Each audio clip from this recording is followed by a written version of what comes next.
WhatsApp.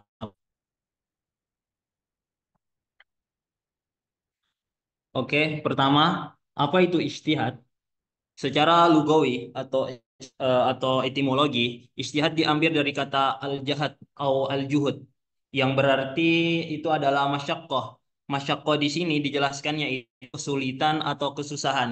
Dan at-toqah. At-toqah di sini yaitu kesanggupan atau kemampuan.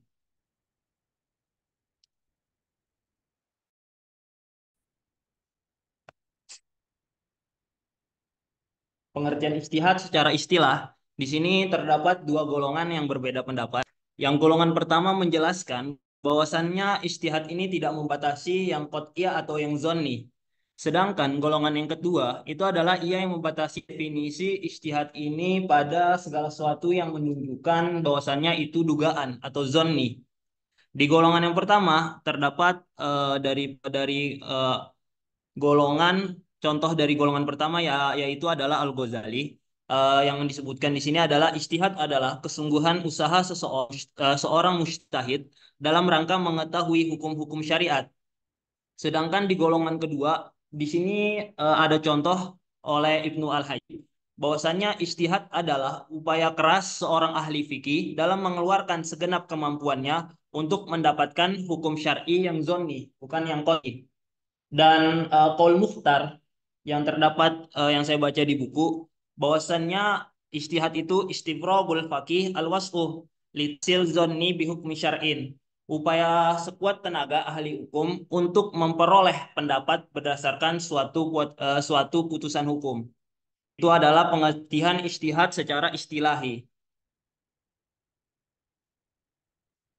Dan dasar hukum ijtihad atau dalil yang mewajibkan ijtihad. Yang pertama terdapat di surah An-Nisa ayat 59 yaitu ya ayyuhalladzina a'udzubillahi minasyaitonirrajim bismillahirrahmanirrahim ya ayyuhalladzina amanu atiiullaha wa atiiur rasulah wa ulil amri minkum fa in tanaza'tum fi syai'in farduhu ilallahi war rasuli in kuntum tu'minun in kuntum tu'minu billahi wal yaumil akhir dzalika khairu wa ahsanu ta'wila, yang artinya wahai orang yang beriman, taatilah Allah dan taatilah Rasul Nabi Muhammad serta ulul amri pemegang kekuasaan di antara kamu. Jika kamu berbeda pendapat tentang sesuatu, kembalikanlah kepada Allah atau Al-Quran dan Rasulnya, sunnahnya. Jika kamu beriman kepada Allah dan hari akhir, yang demikian itu lebih baik bagimu dan lebih bagus akibatnya di dunia dan di akhirat. Surah An-Nisa ayat 59.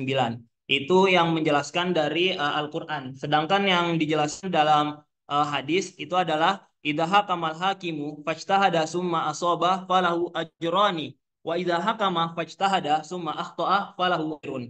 Ketika seorang hakim hendak memutuskan hukum lalu dia berijtihad kemudian dia benar, maka ia akan mendapatkan dua pahala. Jika ia hendak memutuskan hukum lalu dia berijtihad kemudian ternyata salah, ia mendapatkan satu pahala. Dari dua ini dari Al-Quran dan Sunnah yang menjelaskan dasar hukum ijtihad. Selanjutnya mujtahid dan syaratnya. Di sini terbagi ke dua syarat. Yang pertama ada syarat diterima dan kedua ada syarat sahnya. Untuk yang pertama, apa saja syarat diterimanya mujtahid? Yang pertama adalah bentar,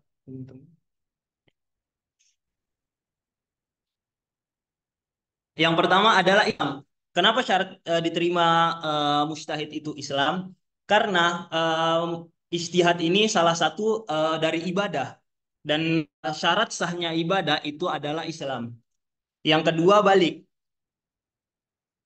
Balik, kenapa dia diwajibkan balik? Karena untuk pemahaman tentang nas-nas dalam Al-Quran dan Sunnah dan dia tahu apa yang akan dilakukannya dan dia mengetahui makosid syariah. Dan yang ketiga adalah adil. Adil di sini dijadikan sebagai syarat agar dia bisa mengamalkan atau dia bisa melakukan apa yang telah dia diucapkan. Dan yang kedua yaitu adalah syarat sahnya. Yang pertama yaitu menguasai Al-Quran. Yang kedua menguasai hadis Rasulullah Shallallahu Alaihi Wasallam. Yang ketiga menguasai bahasa Arab. Yang keempat menguasai ilmu usul fiqh. Dan yang kelima yaitu mengetahui maqasid syariah. Tingkatan mujtahid. Tingkatan mujtahid di sini dibagi menjadi empat. Yang pertama yaitu mujtahid mutlak atau mujtahid mustakil. Mujtahid mustakil adalah seorang mujtahid yang membangun teori dan kaidah istinbat sendiri tanpa dia bersandar kepada kaidah istinbat pihak lain. Dan tingkatan yang selanjutnya yaitu mujtahid muntasib. Yaitu mujtahid muntasib adalah mujtahid yang melakukan ijtihad dengan menggunakan kaidah istinbat tokoh mazhab yang diikutinya, meskipun dalam masalah furu'iyahnya berbeda pendapat dengan imam yang diikutinya. Itulah mujtahid muntasib. Sedangkan mujtahid fil mazhab adalah para mujtahid yang mengikuti sepenuh imam mazhab mereka, baik dalam kaidah istinbat ataupun dalam persoalan-persoalan furu'iyahnya. Dan yang terakhir adalah mujtahid murajjih. Mujtahid murajjih adalah mujtahid yang tidak mengistimbatkan hukum furu. Mereka melakukan ijtihad tanpa terbatas membandingkan beberapa pemikiran hukum mujtahid sebelumnya dan memilih salah satu yang dianggap paling kuat. Lanjut setelah tadi telah kita bahas mengenai ijtihad, di sini ada dua lagi yang ingin saya bahas yaitu taklid dan ittiba. Untuk yang pertama yaitu adalah taklid. Taklid secara bahasa adalah meletak kalung atau al-qiladah ke leher. Dipakai juga dalam hal menyerahkan perkara kepada seorang seakan-akan perkara tersebut diletakkan di lehernya seperti kalung. Dalam hal ini Al-Utsaimin menyatakan sebagai berikut. Wad'u syai' fil unuq mahiton bihi kal qiladah. Meletakkan sesuatu di leher, melilitkan padanya seperti tali kekang. Untuk secara istilah, taklid ini para ulama usul mendefinisikan dengan berbagai ragam perspektif. Perspektif yang pertama yang disampaikan oleh Muhammad bin Soleh Al-Utsaimin, ittiba man qaulu hujjah. Kegiatan seorang yang tidak memiliki kemampuan untuk berijtihad dalam mentaati orang yang memiliki kemampuan dalam berijtihad. Untuk perspektif yang kedua yaitu Al-Sulami, ahzul mazhab goir bila ma'rifah dalilahu, mengambil mazhab atau pendapat lain tanpa mengetahui dalilnya.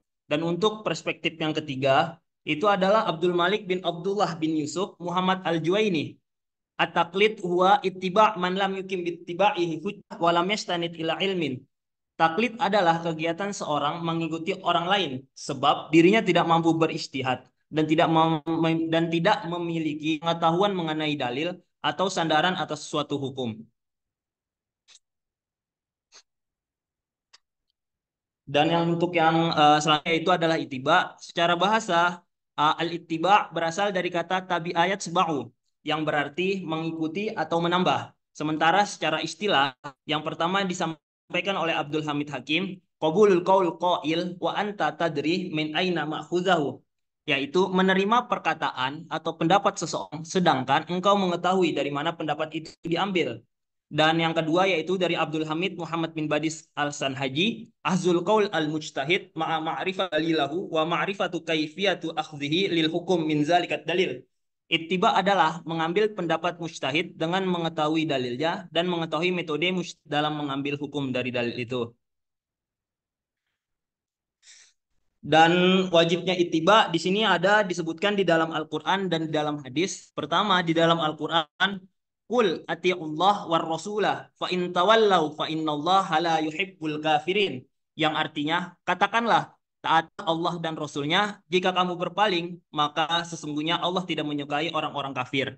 Ali Imran ayat 32. Sedangkan yang dijelaskan di dalam hadis itu walladzi nafsi biyadihi law anna Musa kana hayyan ma wasi'ahu illa ayyat alla yattaba'ani. Yang artinya demi zat yang jiwaku di tangannya seandainya Musa hidup maka tidak boleh baginya kecuali mengikutiku. Mungkin cukup sekian dari penjelasan saya tentang presentasi mujtahid, taklid dan ittiba.